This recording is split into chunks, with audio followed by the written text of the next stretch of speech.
Peace. Salam. You're watching Galaxy 19 satellite, Amazon Fire TV, and Roku TV, and of course our website, muslimnetwork.tv. The world is amazing and interesting. It's turning and changing, and we're wondering where it is heading. It's fast. It's bewildering. Strange. We laugh more on watching TV than we joke with ourselves, with each other. Bill Gates is the one who got not only himself, but a whole lot of billionaires to devote 100% of their wealth for the welfare of human beings.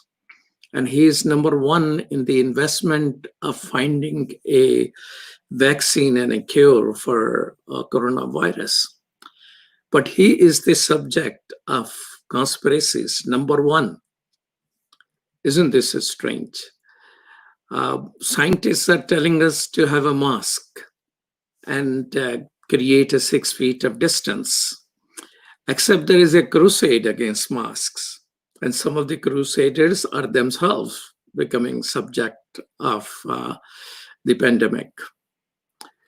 In this world of conflict, physical conflict, emotional conflicts, slogans, partisanship, human beings becoming brutal towards each other, there are voices of reason, calm voices asking us to be compassionate. One of those sane voices is Marilyn Turkovich. Welcome to Muslim Network TV, Marilyn. Thank you. It's a real honor and a pleasure. We've been working together for several years, and I admire all of the work that you're doing. And I always say to my friends, when I get a call from Imam Malik, I have to sit straight and be ready for the next big challenge. Thank you so much. One of the challenge for peacemakers and compassionate people is to be able to become as master communicator as unfortunately the crazy world is. Mm-hmm. And that's where we started Muslim Network Television. So at least Muslim voices are not taken over by other people. I mean, Muslim need to have some control of their narrative, if not full control of their narrative. So thank you so much for being a great partner in there. Marilyn Turkovich is a leader with Charter for Compassion, which she joined in 2013. She has been a teacher's teacher, directing teachers training programs in the Midwest, as well as famous Columbia College in Chicago. She has developed trainings on race, social justice initiative, as well as a toolkit to fight Islamophobia. Marilyn, where do you get all this energy to do so many things? I don't know. I think that when a cause becomes personal, and I think sometimes that's the biggest challenge that we have, is to just jump in and get to know what's going on, and then with the help of others to really brainstorm and figure out, what is it that we need to do. And so all of those things that you've talked about, certainly, like, I know you're the person who's the catalyst, and we get the ball rolling. And so I think sometimes that's exactly what I've learned to do. And maybe that's because of coming from an extended family who relied on one another, saw problems, and then just got involved with the help of others. I think that gives you the energy and the impetus to move forward. Has it been easier for a woman to provide leadership? I mean, when my mind is fresh, I just saw this morning about, AOC was handled by a congressperson. Mm-hmm. And I watched a little bit of how she handled it, Right. despite a eyewitness reporter who heard himself, congressman denying, and she said that I'm younger, 2 years younger than your own daughter. How Mhm. you can do that? I mean, you see that, barriers are coming down for women leadership, but then you encounter things like that out of nowhere. Yeah. And I was real fortunate when I worked with the Associated Colleges of the Midwest, which headquartered in Chicago. Um, there was a counter program. I was urban education. There was urban studies, and there was a wonderful woman, Pat Roselle, and she always used to say, "What ism did you stop today?" Uh, and she would ask that, to any number of people. Uh, and I think that is something that, causes a person initially to jerk, and then to think, and then to explore for themselves, what are they doing? I thought Alexandria's response was right on. That there are times, I mean, she stopped several isms in her response. And I think that those are challenges that we need to take on, embrace, and then, I always follow the premise that you have to have courage to be imperfect. Um, and so I think that the challenges are there every day, and oftentimes we let silence be our modem for communication, and that doesn't get us very far. Oh, silence. Silence kills. Mhm. Yeah. So why there was a need for charter for compassion? Well, the story of the Charter for Compassion lies at the doorstep of Karen Armstrong, and many people who are listening today probably know of her work, and know certainly of the book that she's written on Islam, um, and a number of other works. But I think she got personally to the point where she felt that compassion, through all of her research into comparative religions, brought her to the point that she saw compassion as the last resort. Um, that other things weren't working. What did we have? And so she sparked the idea of compassion. And in writing her book, 12 Steps for a Compassionate Life, it's almost become somewhat of a not a textbook, but certainly a valuable volume for people um, to begin to understand what compassion is, that it's not passive, that it is really acting on behalf of others. It's looking at the suffering of people, but moving beyond, just holding that suffering and being empathetic to the suffering, but then to really say, what is it that we can do um, to to challenge the suffering and to respond to it. And so it was the TED organization that gave her the very first TED Award. Um, and she challenged the TED Talks to actually give her help in creating a charter for compassion. So that was the beginning 10 years ago of how the charter came about. And Ted also put it online and asked the global community. And I think over 160,000 people responded to what did they want in a charter for compassion. And ironically, a major thesis contained within the Charter for Compassion, which is only a little over 360 words, is the Golden Rule. do unto others as you would have others do unto you. To dethrone yourself from where you are in life and to look at the realities around you.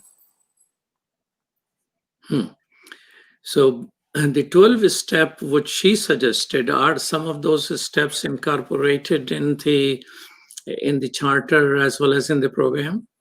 Yes, they certainly are. And, you know, respect for others, making clear information. There's a wonderful part of making certain that children receive information that's honest and to their ability to take it on. There is that whole notion that, you know, in being collective with one another, that we can really bring about change in the world. Okay, so what is the ground impact of the charter? You know, I wish I could say that we knew exactly what that impact was, because I think that so often what happens is that people read perhaps the book, learn about the charter in various ways, like even through the vehicle that we're enjoying today.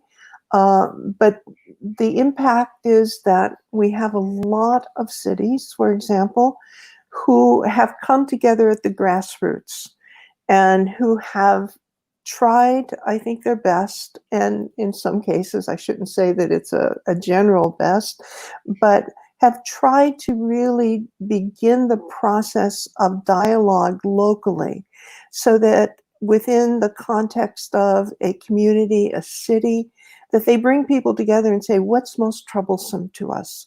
What are some of our grave issues? What are the things that make it difficult to live in this community?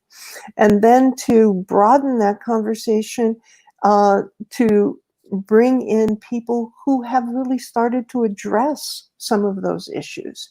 And as those issues are addressed, to find out, you know, what is it that's working? What can we learn from one another? And then the next step is to really engage with political individuals, leaders within the community, city councils, and then make your way up to city manager and make your way up to the mayor, and understand that this is a collaborative effort from the grassroots and from the top. And so that in many cases, we have compassionate cities who've gone through that entire process of beginning the dialogue, understanding the issues, selecting issues that they want to work on, creating an action plan, and doing that in conjunction with local government. So that right now we have about 114, 116 cities around the world who have gone through that entire process. But we have well over another 300 who have said that, yes, we are starting this initiative and, you know, we're working on it. And that's happening around the world right now in about 52 countries. So it's essentially aimed at the institutions to become more compassionate? Well, you know, there's not a 1, 2, 3 step that the charter itself, as an organization, as a movement, says that you have to do. But the community itself, who is forming the initiative, decides, you know, how is it that they're going to move forward. And when you say institutions, and we look at issues like institutional racism, or, you know, like Alexandria Ocasio-Cortez discovered in the halls of Congress, that there's issues around feminism, there's issues around religious prejudice, there's issues around young versus old. I mean, it's, as you started this program, it almost seems like it's endless. So what we've tried as the Charter for Compassion is not to invent new programs, but to really unite with programs that are really effective. So we have done that with Life University in really promoting a course called Compassion Integrity Training. And the idea is that it's a three-series or three-step approach to understanding compassion for yourself, beginning to understand compassion for others and that interaction of self to others, and then understanding systems and institutions and how is it that you can begin to, well, first understand them and then to, move forward with discernment on how it is that you're going to work or challenge an institution. Well, this is Malik Mujahid, and I'm talking with Marilyn Turkovich on Muslim Network TV. You're watching Galaxy 19 satellite. I was about to say Galaxy 19 is a Charter of Compassion satellite, as well as Amazon Fire TV, Raku, and MuslimNetwork.tv. We'll be right back after these messages.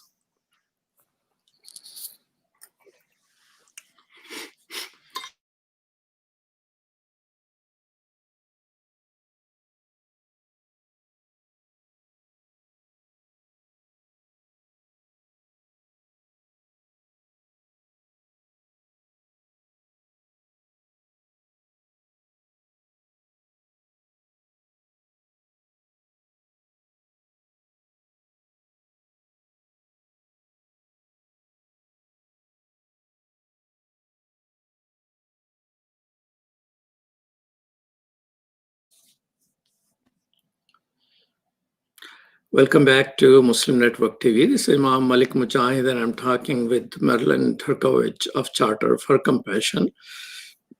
So you were talking about what makes a city, the process cities go through to make that city more compassionate city. What are the essential features which you ask are essential steps which you would like a charter city to take before they are declared a charter city? I think that, we've created, and you mentioned this up front, a toolbox with the help of the University of Kansas, the Community Toolbox group that has been going on for over 30 years. I think that some of the essentials are that whoever begins the process, wakes up one morning and says, this is horrible. This issue needs to be taken care of. I need to begin the process of talking about this and finding out how we can address that. So that's usually where it starts. And then somewhere along the line, they contact the Charter for Compassion. And the first thing that we do is to say, who are some like-minded people that would be as passionate about an issue as you are? Then the next step is, once you have a group, realizing that one brain, two hands are strengthened when there are more brains and more hands involved. And then to challenge the group by saying, how diverse are you? In every possible way that you can think of. Geographically within your community, age-wise, ethnic groups, religious groups. Think about how you can bring in other voices. Next step, what's working in your community? Who has been successful as perhaps an individual, an entrepreneur, or most likely who's been successful as an organization, as a social service group, as an NGO. Learn from them, bring them into the conversation, and begin the process of talking about, what are the primary concerns that we have in this community. Next step is, who is it that we can turn to in city government? Is it a council person who might be our champion as an advocate, who would lend a listening ear? How can we make our way to the entire local government? How can we make our way to the mayor? How do we present and really show that we're responsible citizens who really want to contribute to making things right for all people in the community? Oftentimes, we'll be the ear for people, asking questions, considering what the next steps are, pointing them to perhaps another community that has been somewhat successful, maybe encouraging them to adopt that other community, or for that community to become a mentor to the other city. And to our job, I think, is to offer and promote success, so that people can say, oh, here's a community that's dealing with food scarcity. Here's another community dealing with homelessness. Here's a community that really wants to listen to youth and to provide them an outlet that is something that they deserve. So it varies, what people are working on. It might be water sanitation. I think you were the first person to challenge the charter with Flint, Michigan. And we started a whole series of trying to bring people together to alert them to what was going on, through some of the conversations that we had, brought in union organizers to help with the problem in Flint. We contacted water providers in other cities that joined in the dialogue, and I think you'll remember we had city council people who were involved in those kinds of conversations. So we're a conduit to help, I think, when problems arise that really need to be addressed. So, out of the 116 cities you said where the Charter of Compassion is adopted, so out of those 116 cities, which city has been more successful? That's a real way of getting me in trouble. I think there are many. I think, but You know how to get out of the trouble, I no, think. no. I think that, when you look at what cities are doing, in a place like Fayetteville, Arkansas, they're concerned about helping refugees get resettled. They're concerned about an age-long problem of lack of dialogue between the races within the city. So they're doing so much work in that direction. If we look at Atlanta, Georgia, they have been extremely successful with their approach to, education, to community building, to homelessness, but also thinking about how is it that we can offer programs that will really provide people with a foundation for understanding compassion and how you go about it within the context of the city, but also the relationship of the city to the suburbs. They've also been involved with education in prisons of compassion. So, I can go on, and as you can see that that the problems are unique to individual communities and cities. What isn't so unique is the fact that just understanding what compassion is all about, and how each of us are very compassionate, but sometimes we just don't know exactly what to do with that. So that there is kind of an organizational aspect of compassion. How to listen, how to give gratitude to groups that are really functioning, how to consider forgiveness, how to consider reconciliation. So, education from working with very, very young children to working with seasoned people like ourselves is really very, very important. And that's one other thing. I truly believe that we're beginning to not only, take some creative action on by presenting programs, but I think that we're on the right path. For the last couple of years, we've had strategic partners in education that has been really extraordinary education for very young people. One called Think Equal that we've introduced in some of our compassionate cities. We're working with 3 to 6-year-olds in emotional intelligence, social emotional learning, and compassion. And the same thing is adopting SEE Learning, SEE Learning, which is a legacy program of the Dalai Lama that's being run out of Emory University, and it's for older students and very adaptable up through the college level and beyond. It takes creativity, local creativity, to pull it in to the way that it should be used within a community. So I think that that's a long answer to a very difficult question that you posed for me. Well, I don't claim to be a journalist. I'm a peace and justice person who need to work on his compassion. But I think, all the preachers, including myself, preach compassion.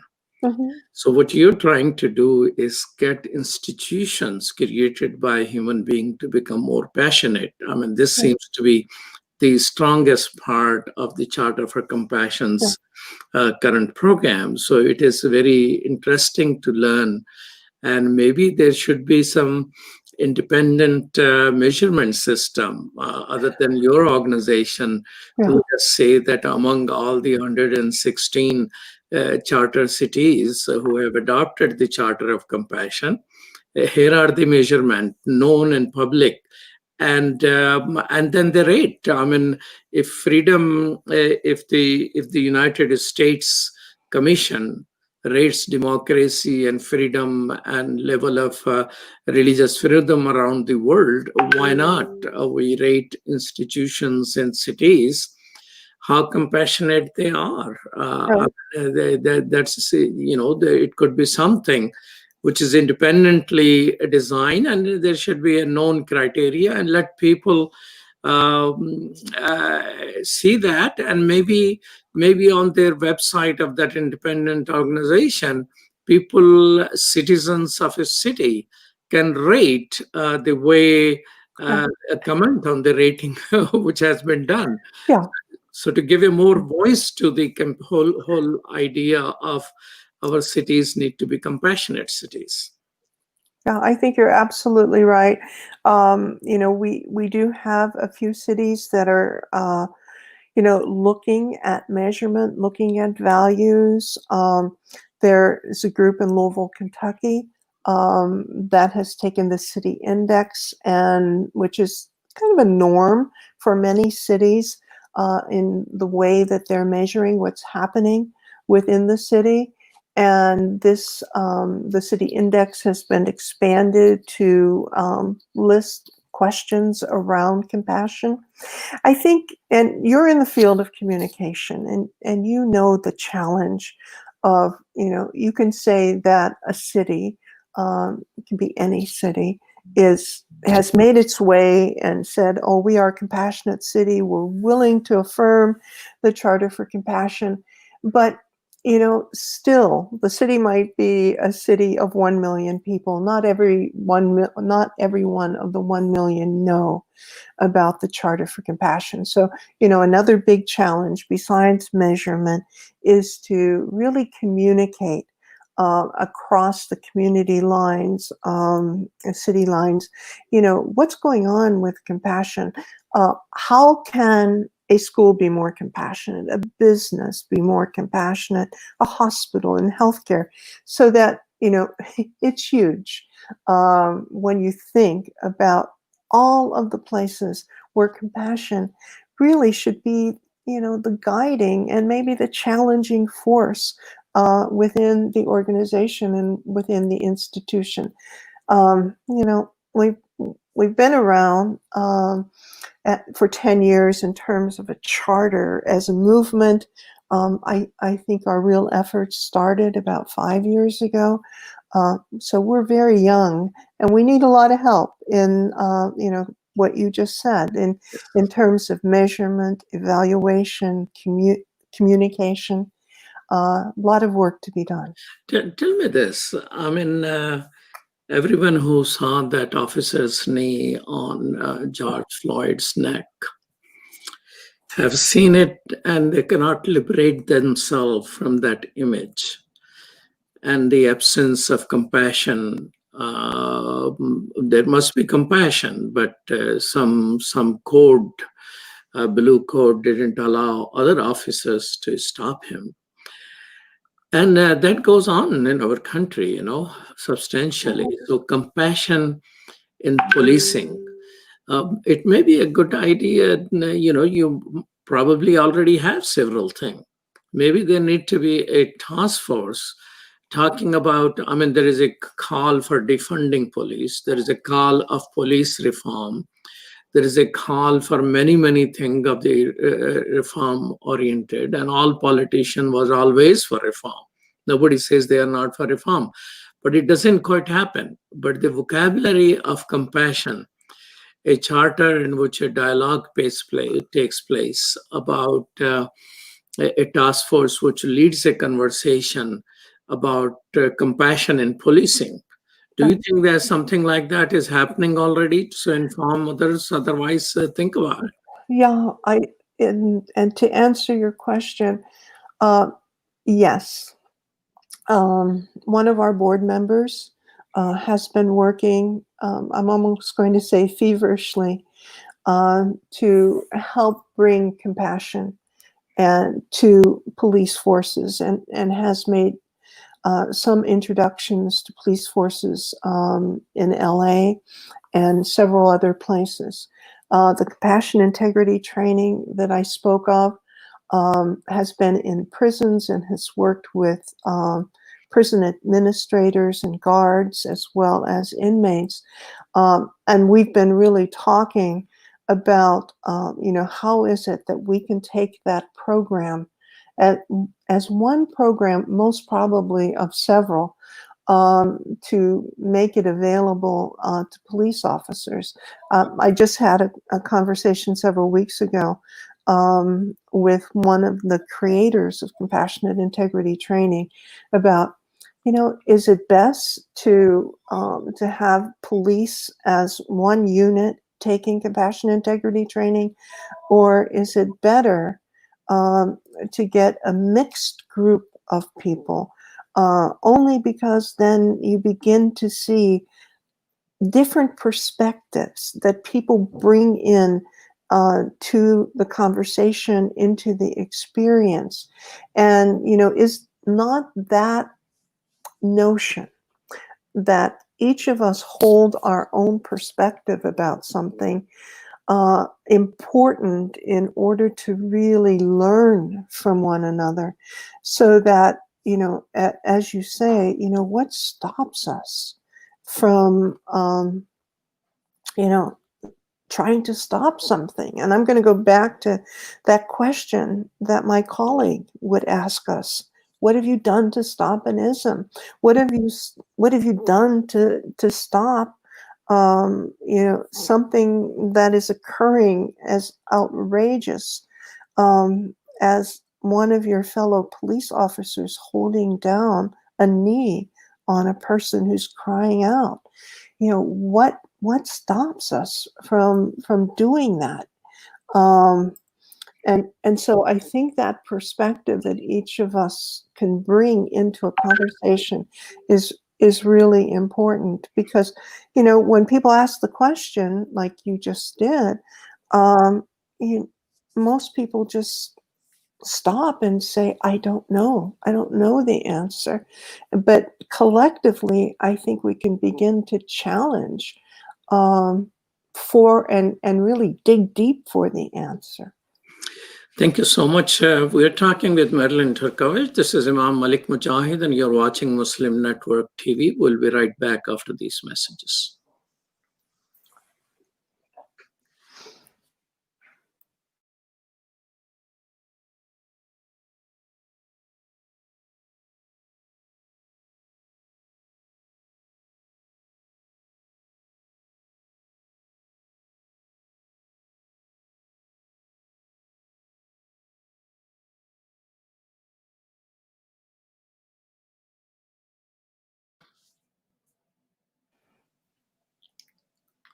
Welcome back to Muslim Network TV. You're watching Galaxy 19 satellite, Amazon Fire TV, Roku, as well as Muslim Network.tv. And this is Imam Malik Mujahid. I'm talking with Marilyn Turkovich, who is with the Charter for Compassion. One of the things, Marilyn, which I have seen, I was not here when civil rights marches were taking place, those in the 60s. But I have seen the photos, I have been to the museums, I have read autobiographies, I live in communities of people of color who have been part and parcel of that struggle, and I interviewed those people.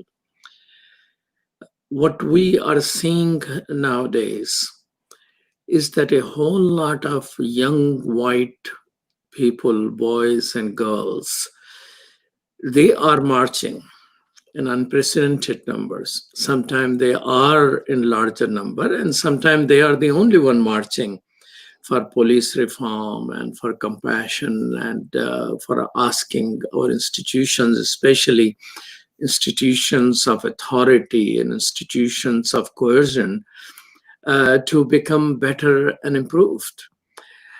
These young people, they are product probably of our educational system. So you have been teacher, tell me if there is something better in the education as compared to the people who got educated in the 50s and the 60s, which is letting these people, or these people are educated on the streets of social media.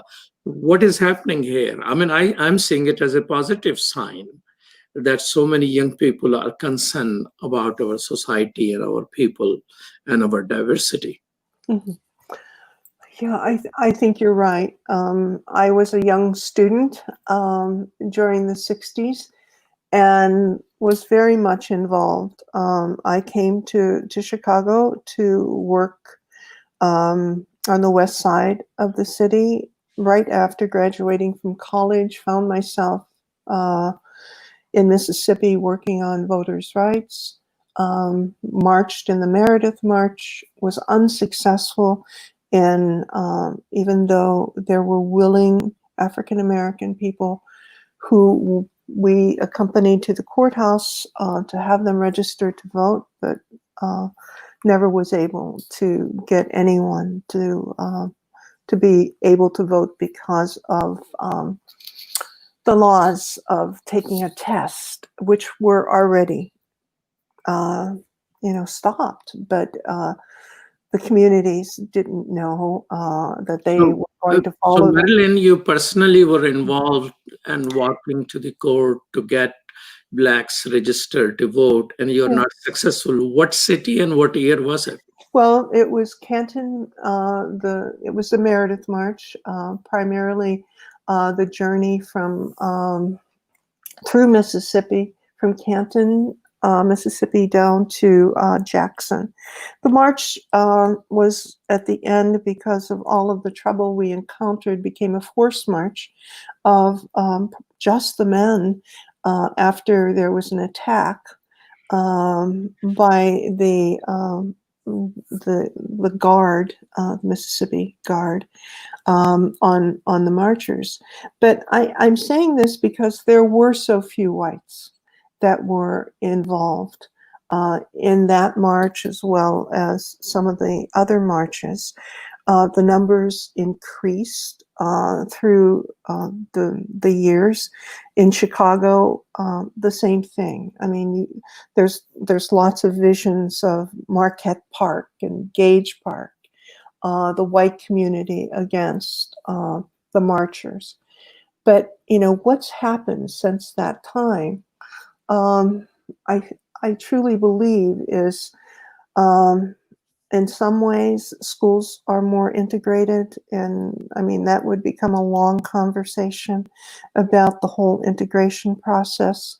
I think the fact that that history might be shared more um, than it had been.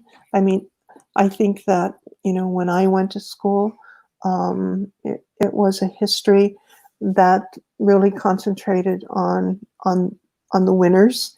Um, but I think that the idea of the civil rights movement, the women's movement, the environmental movement, uh, the explosion of media, from TV to the internet, um, that whole barrage of information that's available to people. I think that has really helped, and I think that the whole notion of social justice is, for some people, it's rather new. Um, and I think that young people are really taking to rights of individuals. Um, and so I think that in education, I think that has been really remarkable. And I think our literature is rich right now. Not that it wasn't before, uh, with kind of situational um, pieces that are incredibly important. Writers like Toni Morrison, for example, really started with Alice Walker, California Cooper, to pave the way for us to begin to understand. I mean, I remember being so struck with Toni Morrison's The Bluest Eye. Um, and that literature that has come to us through the last decades has been, I think, just ground shaking. It's rocking our hearts, and I think that's been some of the change. And I believe that teachers, educators who have brought that into colleges and high schools um, have really made a significant change and difference. So I think it's a really complex array of what's happening and has happened over the last couple of decades in education. Doesn't work in every community in the country, but certainly we're seeing signs that it has brought about massive change. Unfortunately, the opposite is happening, Marilyn, in India. I met a person in an interfaith gathering, and a good person pointed out he's the person who changed the curriculum and books in India, which about 30 years ago, which depict Muslims as enemy and wipe out complete heritage of accomplishment and have a lot of myths. Some of those educational books actually appreciates Hitler and what it did, and it is taught in some business schools. I mean, Hitler is very popular there nowadays. And now we see a government which has come into being, which has cast about a institution called Genocide Watch to declare 2 genocide alerts about India. Mm-hmm.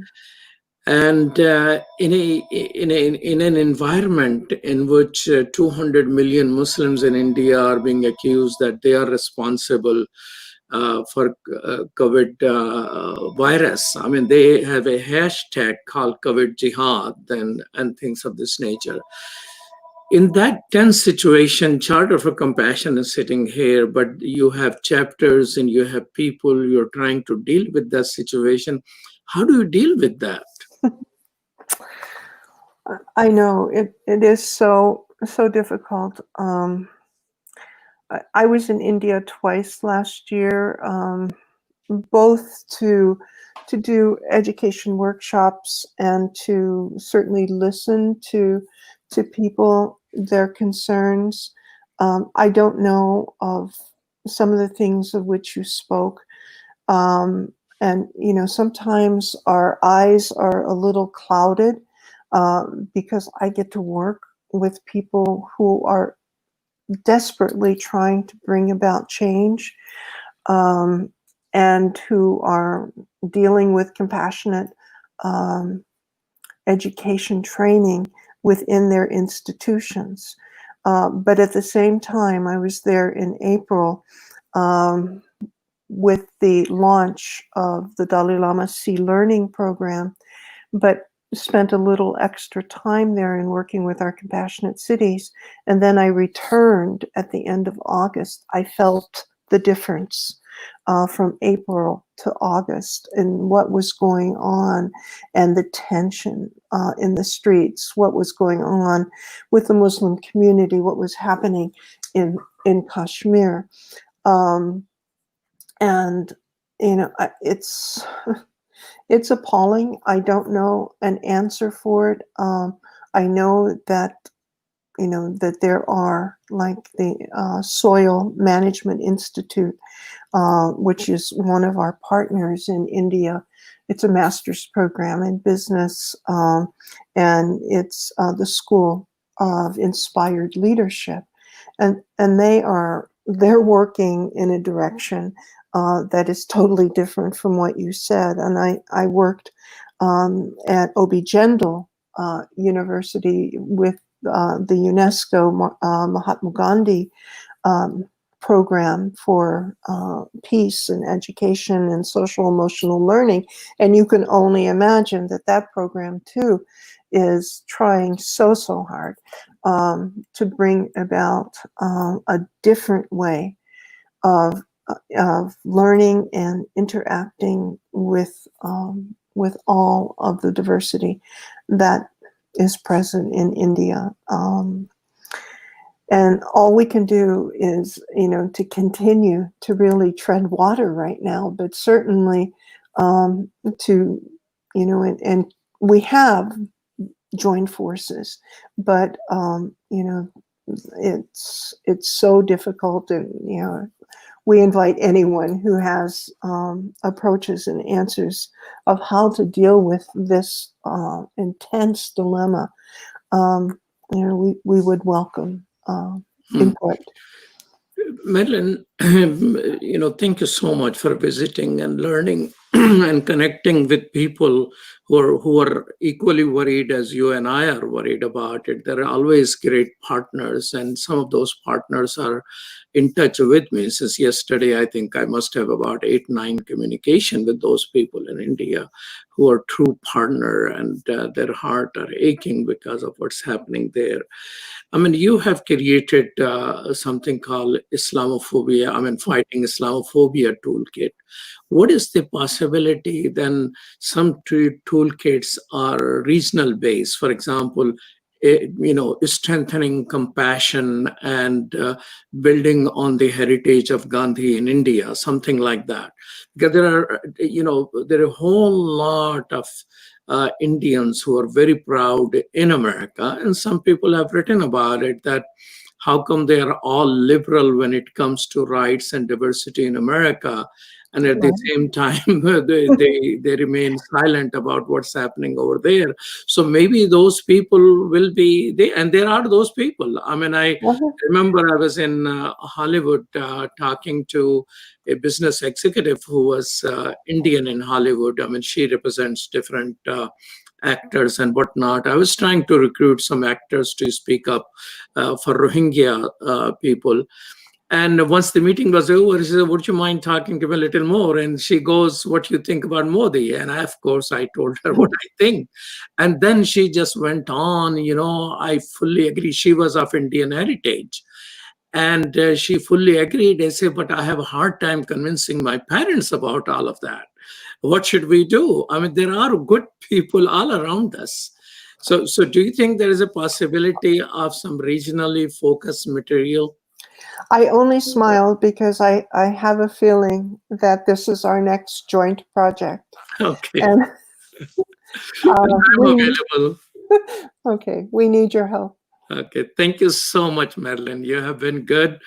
And I hope you stay healthy and maintain that safe 6 feet distance, and cover yourself with a mask. And I'm not asking you to cover with burqa, just with a mask. That's a Right, good beginning.